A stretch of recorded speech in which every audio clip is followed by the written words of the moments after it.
Karnataka news beet follow ಮಾಡಿ, subscribe ಮಾಡಿ. ಇನ್ನು ರೇಣುಕಾಸ್ವಾಮಿ ಹತ್ಯೆ ಪ್ರಕರಣಕ್ಕೆ ಸಂಬಂಧಪಟ್ಟಂತೆ ಇದರ 5 ಆರೋಪಿಗಳೇನಿದ್ರು ಈ ಪ್ರಕರಣದಲ್ಲಿ ಅವರು ಜಾಮೀನಿಗೆ ಒಂದು ಅರ್ಜಿ ಹಾಕಿದ್ರು. ಅದು ಮತ್ತೆ ಹೈಕೋರ್ಟ್ ನಿರಾಕರಣೆ ಮಾಡಿದೆ. ನೋಡಿ, ಇದರಿಂದ ಪವನ್, ಧನರಾಜು, ರಾಘವೇಂದ್ರ, ವಿನಯ್, ನಂದೀಶ್ಗೆ ಒಂದು ರಿಲೀಫ್ ಸಿಕ್ಕಿಬಿಡ್ತು. ಇನ್ನು ನಂತರದಲ್ಲಿ ಜಾಮೀನು ರದ್ದುಗೊಳಿಸಲು ಈಗ ಪ್ರಾಸಿಕ್ಯೂಷನ್ ಅರ್ಜಿ ಸಲ್ಲಿಸಿತ್ತು.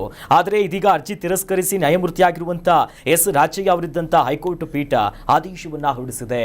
ಒಂದು ಸ್ಪಷ್ಟ ಆಗಿತ್ತು, ಯಾವಾಗ ಸುಪ್ರೀಂ ಕೋರ್ಟು ದರ್ಶನ್ ಅವ್ರಿಗೆ ಹೇಳಿತ್ತು, ಯಾಕಂತಂದ್ರೆ ಒಂದು ಟ್ರಯಲ್ ಹಂತದಲ್ಲಿದೆ, 1 ವರ್ಷದಲ್ಲಿ ಮುಗಿಸೋಣ ಅನ್ನೋ ಲೆಕ್ಕಾಚಾರದಲ್ಲಿ ಇತರ ಆರೋಪಿಗಳಿಗೂ ಅದೇ ಎಚ್ಚರಿಕೆ ಗಂಟೆನೆ ಅಂತ.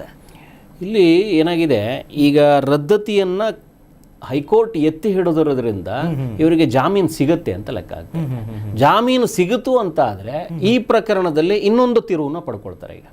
ಈಗೆಲ್ಲೋ ಒಂದು ಕಡೆ ದರ್ಶನ್ಗೆ ಏನಾಗುತ್ತೆ, ಈ ಎಲ್ಲಾದ್ರೂ ಜಾಮೀನಿಗೆ ಏನಾದ್ರೂ ಅವಕಾಶ ಆಯ್ತು ಅಂತಂದ್ರೆ ದರ್ಶನ್ಗೆ ಇನ್ನೊಂದು ಅವಕಾಶದ ಬಾಗಲು ತೆರೆದಂಗೆ. ಅಲ್ಲಿ ಈಗ ಕೋರ್ಟ್ನಲ್ಲಿ ಕಾನೂನಾತ್ಮಕವಾಗಿ ಒಂದು ಸಮಾನತೆಯ ತತ್ವ ಇದೆ.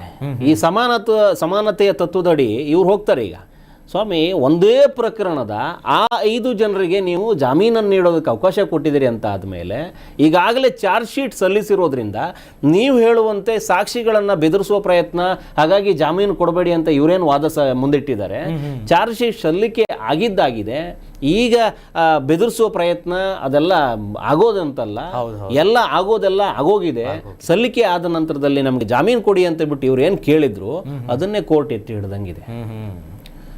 ಈ ಪ್ರಕರಣದಲ್ಲಿ ಇವರು 5 ಜನಕ್ಕೆ ಏನಾದರೂ ಜಾಮೀನಾದ್ರೆ ದರ್ಶನ್ಗೆ ಮತ್ತೊಂದು ಅವಕಾಶ. ದರ್ಶನ್ ಪರ ವಕೀಲರು ಏನು ವಾದ ಮಾಡ್ತಾರೆ, ಸಮಾನತೆಯ ಅಡಿ ಒಂದೇ ಪ್ರಕರಣಕ್ಕೆ ಸಂಬಂಧಪಟ್ಟಂಗೆ ಇತರ ಸಹಕೈದಿಗಳಿಗೆ ನೀವು ಏನು ಕೊಟ್ಟಿದ್ದೀರಿ, 5 ಜನಕ್ಕೆ ಜಾಮೀನು ಕೊಟ್ಟಿದ್ದೀರಿ, ಅದರ ಅಡಿಯಲ್ಲಿ ನಮಗೂ ಅವಕಾಶ ಮಾಡಿಕೊಡಿ ಅಂತ ವಾದ ಮುಂದಿಡ್ತಾರೆ. ಹಾಗಾಗಿ ಇವರಿಗೆ ಈಗ ವಿಚಾರಣೆಯನ್ನ ತ್ವರಿತಗತಿಯಲ್ಲಿ ಮಾಡಿ ಅನ್ನುವಂಥ ನಿಟ್ಟಲ್ಲಿ ಏನು ಹೋಗಿದ್ದಾರೆ, ಅದೇ ನಿಟ್ಟಲ್ಲಿ ಈ ವಿಚಾರದಲ್ಲಿ ಹೋಗ್ತಾ ಸ್ವಾಮಿ ನಮಗೂ ಒಂದು ಅವಕಾಶ ಕೊಡಿ. ಆದರೆ ದರ್ಶನ್ಗೆ ಈಗಾಗಲೇ ಜಾಮೀನು ಆಗಿತ್ತು, ಅದರ ಅಡಿಯಲ್ಲಿ ಇವರು 5 ಜನ ಹೋಗಿದ್ರು. ದರ್ಶನ್ ಆ ಜಾಮೀನಾದ ಸಂದರ್ಭದಲ್ಲಿ ಕಾರಣ ಹೇಳಿದ್ದೇನು, ತನ್ನ ಬೆನ್ನು ಇನ್ನೊಂದು ಮತ್ತೊಂದು ಆಪರೇಷನ್ ಅಂತ ಹೋಗಿ ಶೂಟಿಂಗ್ ಹೊರಟೋಗಿದ್ದು ದೊಡ್ಡ ಅಪರಾಧ ಕೂತ್ಕೊಂಡು ಅವರು ಇದು ಮಾಡಿದ್ದಾರೆ. ಆ ನಿಟ್ಟಲ್ಲಿ ನಿನಗೊಂದು ಅವಕಾಶ ಕೊಟ್ಟಿದ್ದೀವಿ, ನೀವು ಕೊಟ್ಟಿರೋ ಕಾರಣ ಏನು ಹೇಳಿ ಕೊಟ್ಟಿದ್ದಾರೆ, ಅದಕ್ಕೆ ಅವಕಾಶ ಆಗಾಗಲೇ ಆಗಿತ್ತು ಅಂತ ಕೋರ್ಟ್ ಎತ್ತಿ ಹಿಡಿದ್ಬಿಟ್ರೆ ಮತ್ತೆ ದರ್ಶನ್ ಸಂಕಷ್ಟ. ಸೊ ಇಲ್ಲೇನಾಗಿದೆ, ಈ 5 ಜನದ ಪ್ರಕರಣವನ್ನ ಇಲ್ಲಿಂದನೇ ನೋಡಿದ್ರೆ ಕೋರ್ಟಲ್ಲಿ ವಕೀಲರ ವಾದಕ್ಕೆ ಒಂದು ಮನ್ನಣೆ ಸಿಗಬಹುದು. ಈ ಹಿಂದೆ ಇವರಿಗೆ ಜಾಮೀನು ಕೊಟ್ಟಾಗ ಇವ್ರು ನಡ್ಕೊಂಡಿರೋ ರೀತಿಯನ್ನ ನೋಡಿದ್ರೆ ಮತ್ತೆ ಹಿನ್ನಡೆ ಆಗುತ್ತೆ. ಸ್ವಲ್ಪ ಗೊಂದಲಕಾರಿ ಕೇಸ್ ಇದು.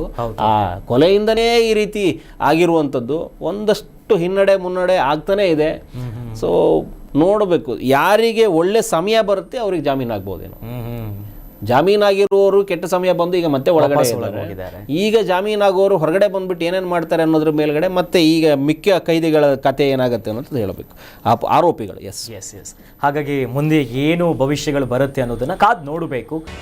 ಕರ್ನಾಟಕ ನ್ಯೂಸ್ ಬೀಟ್ ಫಾಲೋ ಮಾಡಿ, ಸಬ್ಸ್ಕ್ರೈಬ್ ಮಾಡಿ.